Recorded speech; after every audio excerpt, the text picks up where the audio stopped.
by a teacher. Had little chance and no hope of becoming a president of Tanzania, especially given my educational journey where I studied higher education while working. Never had I dreamed of having a prefix before my name, but today I have it.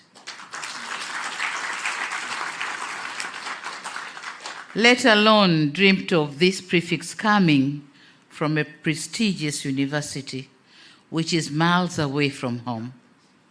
I become, certainly, not because I'm extraordinary, not because I'm self-made, but because I'm a product of many pair of eyes and hands which saw the potential in me, nurtured and supported me. I'm forever grateful for my late parents who saw an importance of investing in a girl child, taking me to school and supported my quest in furthering my education. To my family, who supported me throughout in my career, who tolerated my absence in their lives and allowed me to pursue further studies and a political career. And among them, my son is here, Abdul, if you can send and see it.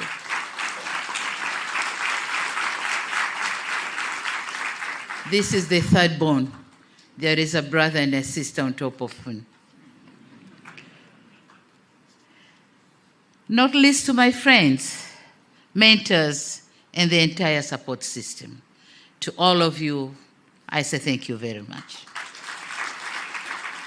This award also goes to the leaders and members of my party, the Chama cha Mapinduzi CCM, which entrusted me with many roles and opportunities, including being the presidential running mate and later the chair of the party and the President of the United Republic of Tanzania.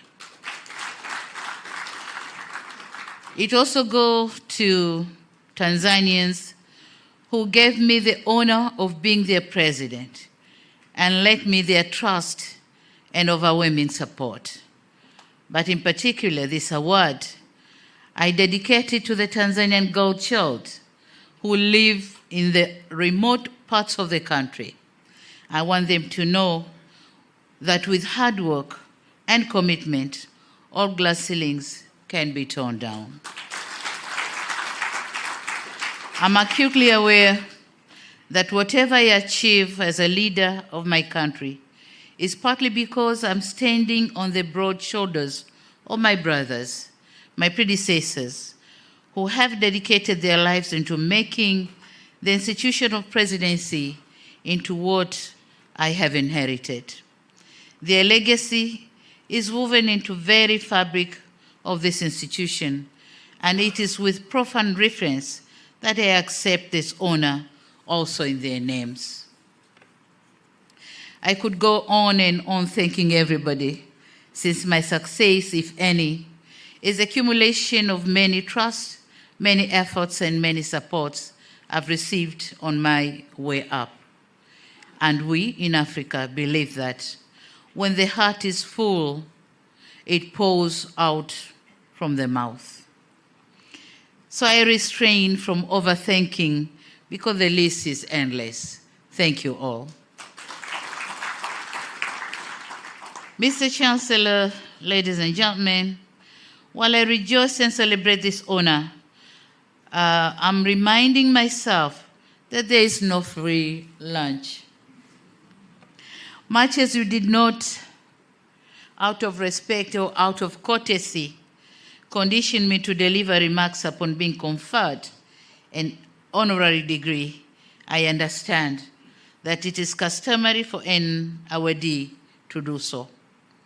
And it may be inappropriate not to seize this opportunity to share with you my reflections on issues of mutual concern. I therefore wish to share with you my reflection on what is India to us, Tanzania and Africans. To us, Tanzanians, India is not simply a country. India is an extended family member, simply separated by a coastline, a strategic ally, a dependable partner, and a friend for all seasons. This is what we see in India.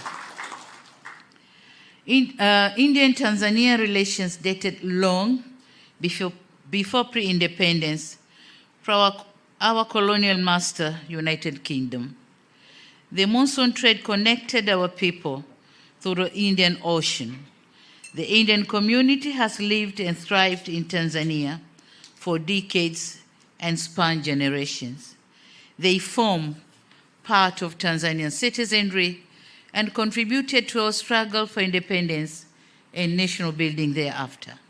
And so, it comes to no surprise that Indian food, which ranges between Indian rice, curries, and traditional Indian desserts, form part of our menus on our tables. Moreover, some Indian words like laki, pesa, kalam, rang, tayar, lekin, dunia, and kismat, they are also part of our cultural heritage. On the other hand, colorful Hindu temple forms hallmark on many of our towns. With the Diwali festival, while Diwali's festival is celebrated by all of us as a statement to our unity and appreciation of customs and traditions of our Hindu brothers and sisters in Tanzania. Suffice to say, we are more connected rather than disconnected. The blood ties, history, and relations are augmented by the Indian Ocean. This reflection on my delegation, reflection is on my delegation, which include Tanzanians of Indian origin. Are you there? Tanzanians of Indian origin, Ahmed, Mohsen, and others.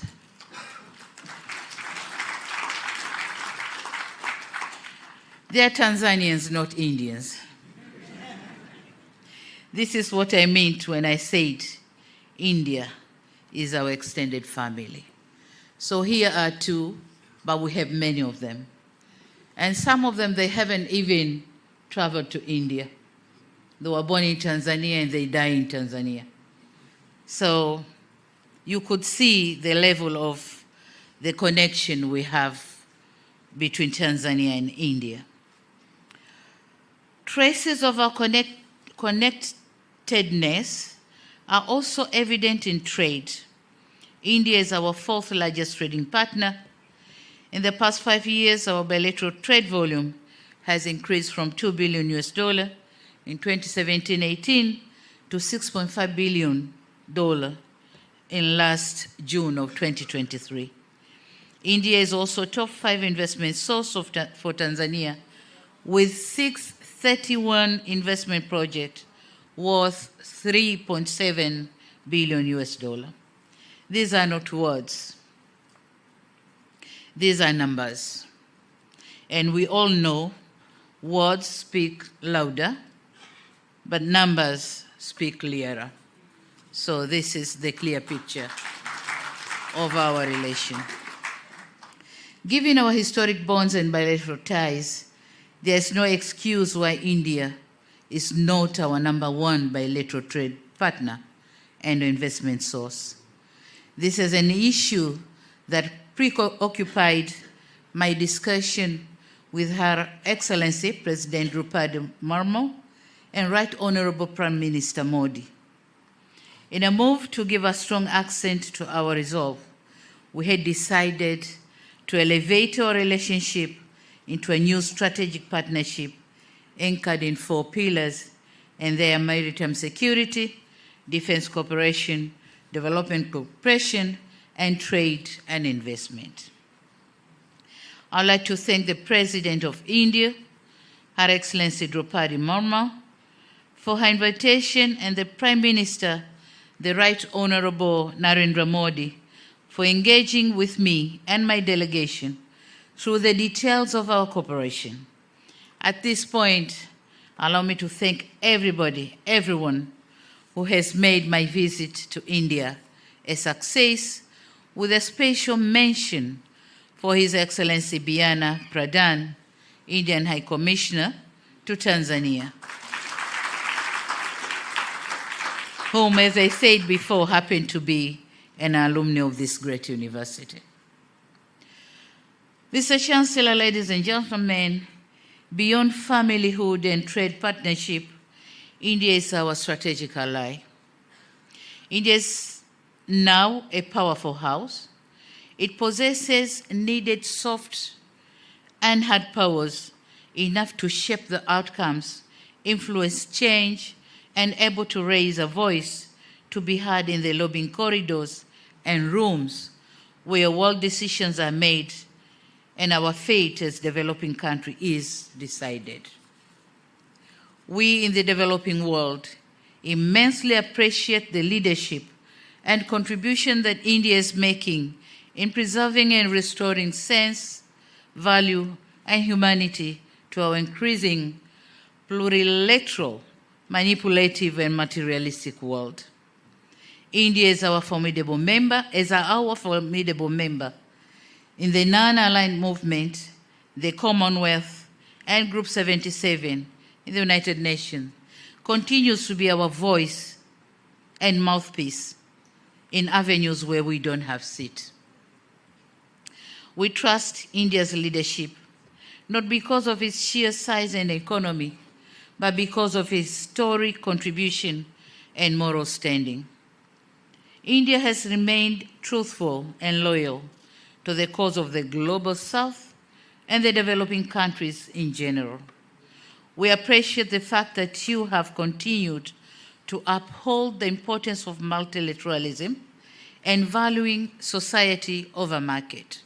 That means they value people over profit. The role that builds hope for a better future. We in Africa are delighted with India's ascendancy to a position of global influence. We are comfortable because we are confident that India will never forget Africa.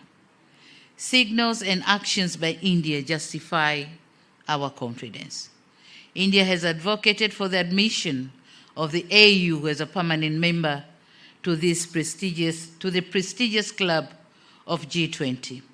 This is a just gesture.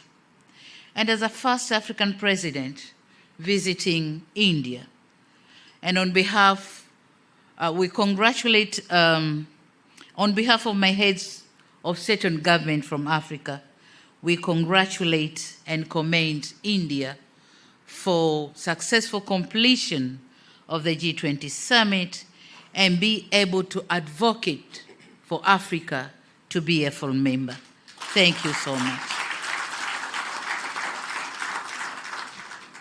Tracing back, India played an important role in the decolonization of Africa. India provided material support for the armed liberation struggle of Southern Africa. India is now our important ODA partner. India has formalized our engagement through India-Africa summits and by opening first overseas campus of the world-renowned Indian Institute of Technologies in Zanzibar. It has demonstrated desire to export success in skills and development and technologies to Africa. India cares about peace and stability in Africa, as it is the largest troop contributing country in the United Nations peacekeeping operations, most of which are in Africa. We in Africa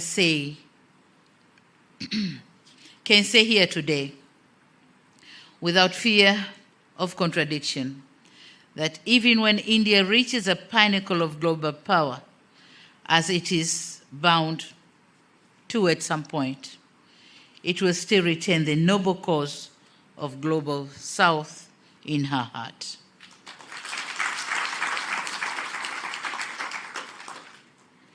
This is what, at the very least, we expect of India. That India, whenever it goes, whatever point of achievement reaches, it will still have Africa and the global South in her heart. We are living in a different era of confronting new realities and new challenges that India cannot overcome them alone, neither can Africa. Having united our efforts can increase our strength to face them and leverage our power to tackle them. Our partnership has helped us before to fight against piracy in the Indian Ocean, to help regulate and conserve our shared marine resources through the Indian Ocean Tuna Commission. We also stood up against unfair trade proposition in the WTO and pushed for the reforms in the United Nations and its Security Council. On another stride, the COVID-19 pandemic exposed us to the realities of inequality. Globalization did not deliver on its promise. The champions of globalization were the first ones to close their borders. The market did not work fairly for the developing world. When it comes to vaccine and PPTs, and the narratives of leave no one behind and global public good became nothing but empty rhetoric. True colors came out and masks of the big powers fell off. India, fortunately, did put humanity first did put the humanity first by supplying millions of doses of vaccines to about 100 developing countries. This was admirable, but we need to do more together to prepare for the inevitable future pandemics. The need to invest in global health security to prepare our countries for future pandemics is imminent. Having vibrant pharmaceutical industry and advancement in research and development, I'm convinced that India is better placed to take leadership on this important crusade. We must work together to win the next test. Ladies and gentlemen, another area of convergence for Indo-Africa partnership is our noble fight for a just green energy transition. Much as we are positive about green energy transition, we are of the opinion that the time frame and the course switching towards a greener path should observe the principle of common but differentiated responsibilities. By saying so, we are not rebelling, but we are simply calling for justice. A just greener transition. Certainly, this is not too much to ask to the world. But India, being the world's 5th largest producer of solar power and the world's 2nd cheapest solar power, it stands a chance to impact Africa positively in terms of green transition. India provides an opportunity for Africa to leapfrog energy crisis in underserved areas through affordable and adaptable off-grid and mini-grids equipment and infrastructure. Likewise, Africa offers India the scale to expand its green energy industry and lead the transition. Ladies and gentlemen, in conclusion, I said at the beginning of my remarks that India means so much to Tanzania and Africa. I hope I've tried to cause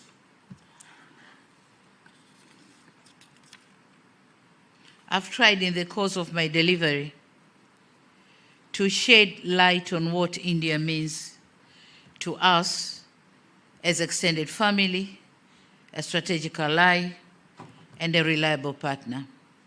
Our geographical proximity, cultural affinity, and demographic similarity give logic to a cheaper Indo-Africa economic and political cooperation and partnership. Our destiny is intertwined. Africa cannot purport to penetrate to the center of the world's economy without India. On the other side, India's leadership of the Global South in the pursuit of fair global order cannot be attained if Africa is in the periphery. This is to say, Africa and India are almost and always tied at the hip when it comes to unlocking the global challenges to our growth and development. In our struggle against colonialism and our cry on fairness in the global financial architecture, the principal world economic order, India has always been a shoulder for Africa to lean on. Next year, we are commemorating the 5th anniversary of the Declaration for the New International Economic Order, of which India was the main proponent. We must admit there was over-optimism in terms of the timeline and scale in attaining the new international economic order, and that resulted in disappointment. However, the new realities and lessons learned must compel us to forge for Indo-Africa cooperation to push for a more fairer world. Together, we can be a formidable voice and a force to be reckoned with. In closing, I extend my deepest gratitude once again to this esteemed institution for the privilege of receiving this honorary doctorate. Thank you very much. I accept it not as a culmination of my efforts, but as a reaffirmation of the boundless potential that hard work, dedication, and selflessness holds for us all. Let us move forward with a renewed commitment to harness the transformative power of cooperation, and in doing so, let us forge a future that is marked by unity, understanding, and the steadfast dedication to the betterment of the humanity. This honor comes with responsibilities and expectations. It is a call to action, a call to leverage the privilege that it confers to the betterment of our world. It is a call to use our knowledge, our skills, and our resources to effective positive change, to advocate for those whose voices have been marginalized, and to champion causes that resonate with the values we hold dear. As I stand here today, I'm mindful of the profound interconnectedness of all human beings. We are bound by a common purpose, a shared destiny, and a collective responsibility to leave this world better than we found it. Together, we have the capacity to shape a legacy of compassion, empathy, and progress that will endure generations to come. Thank you very much for your kind attention. Thank you very much.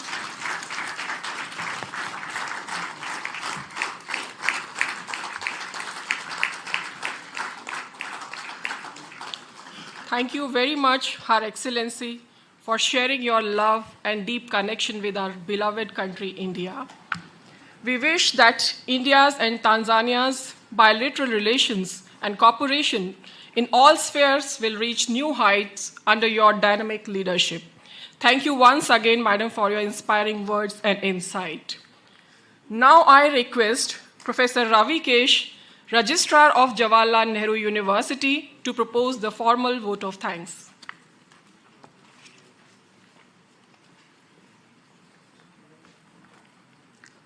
Honorable Her Excellency Dr. Samia Suluhu Hassan, President of the United Republic of Tanzania, Honorable Dr. S. Jaishankarji, Minister of External Affairs, Honorable Sri Dharmendra Pradhanji, Minister for Educational and Skill Development and Entrepreneurship, Srimati Annapurna Deviji, Honorable Minister of State, JNU Vice Chancellor Ambassador Kamal Sibbalji, JNU Vice Chancellor Professor Santisri Dhulipudi Pandit Ma'am, distinguished guests, respected colleagues and dear students, Namaste. I stand before you today with a sense of privilege as I propose vote of thanks on behalf of our university for gracing this special convocation ceremony with your kind presence. First and foremost, on behalf of JNU community, I would like to thank our chief guest, Honorable Her Excellency Dr. Samia Suluhu Hassan, for gracing today's event with her benign presence and sharing her illuminating speech. We were truly enlightened to hear her enlightening thoughts on her first visit to India as the president, along with her distinguished ministers before us. It was truly a proud moment for us to see first woman vice chancellor of our university felicitating a first woman president of Tanzania with the honorary doctorate in the august presence of many illuminating figures of Tanzania and India today.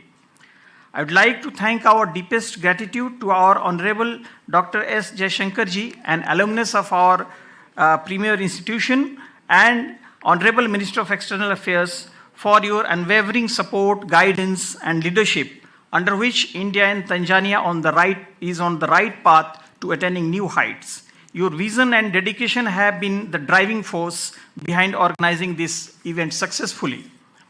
We are immensely grateful to our esteemed Minister for Education and Skill Development and Entrepreneurship, Sri Dharmendra Pradhanji, for your gracious presence today and enlightening us with your kind words of wisdom and encouragement. We are truly thankful to you, sir, for your constant guidance in fostering an environment of academic excellence, research, and innovation. We are grateful to our Venerable Chancellor Ambassador Kamal Sibbalji for his constant support, guidance, and encouragement. I must also thank our Vice Chancellor, Professor Santisri Dhulipadi Pandit Ma'am, for her initiative, guidance, and constant encouragement in organizing this special convocation successfully. I must thank all the dignitaries and heads of various government organizations and think tanks who have graced today's special occasion and encouraged us. We offer our sincere thanks to all the deans and chairpersons and students of JNU and other institutions for extending your active support and cooperation in making this program successful.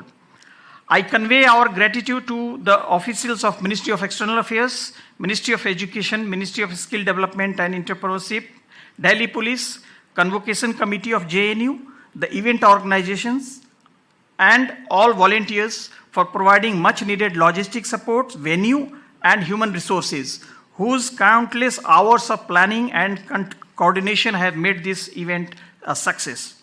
Last but not the least, a special thanks to all the students who have joined us today in online mode and offline mode to witness this special event. Once again, thank you all for being part of this momentous occasion. Thank you.